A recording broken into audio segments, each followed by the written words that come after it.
Hi, and welcome to the Power Shed. Today I'm going to show you how you can use your inverter for dual purpose.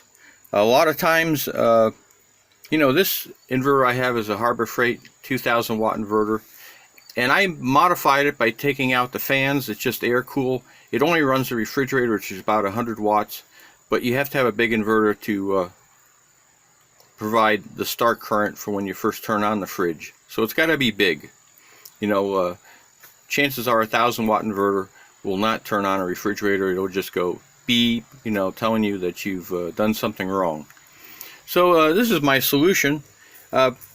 Inside the refrigerator, there's a motor and there's a thermostat switch, and it goes back to the hot. Pretty simple. There's not a lot to it. But I replaced this switch for turning it on and off with a solid state relay. So I come down from the hot, hit the solid state relay, the AC terminals, go down the other terminals, and turn on the motor. The thermostat, I isolate that from the 120 volts. I just disconnect that, and I run wires separately out. This solution works only for inverters that do not have a push button. Many inverters have a terminal. They'll have two terminals that go to a remote switch to turn the inverter on. One will always be powered, and the other one is the power going back into the inverter electronics.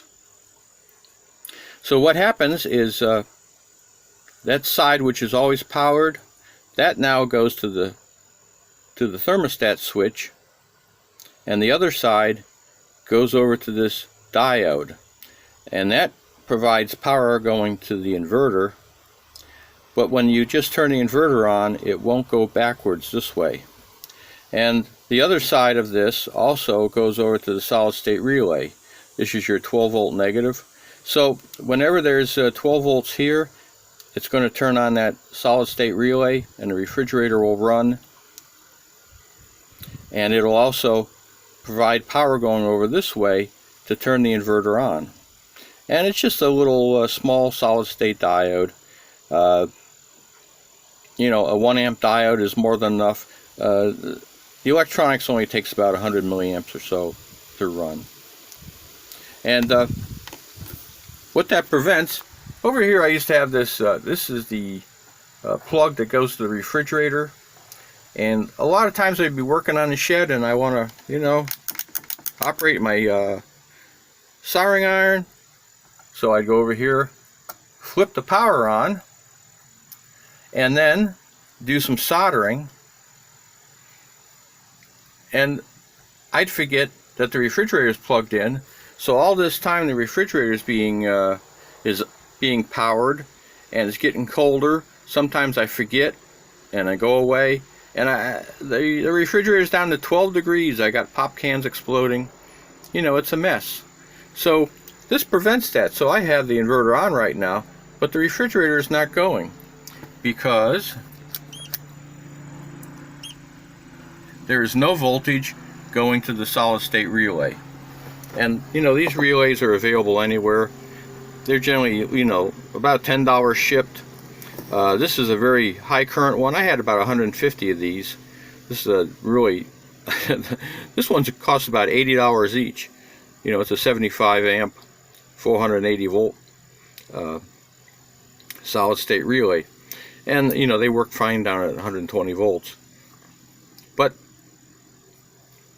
you can get away with, I'd suggest you do like a 40 amp, something in that region.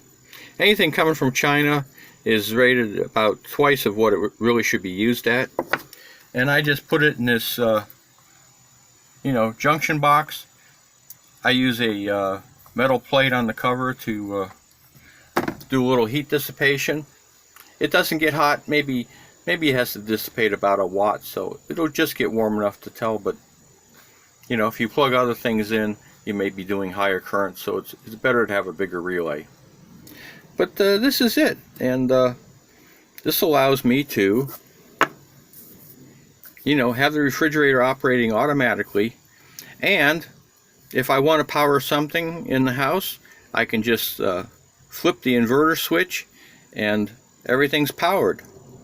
And if I forget to turn the switch off, it doesn't matter, because the refrigerator will not turn on until the thermostat closes again and powers up this solid state relay.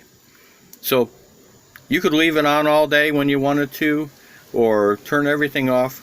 You know, some inverters, mine is only like 300 milliamps, and you know, that's surprisingly low because I've taken out the fans. The fans will add close to 3/4 of an amp to your inverter. But you know, if you have an inverter that draws 1 amp or 2 amps, running it all day is going to put a load on your battery.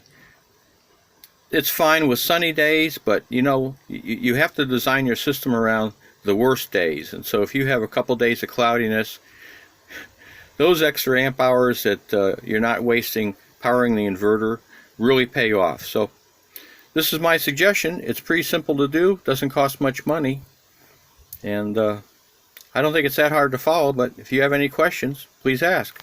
Thanks for watching.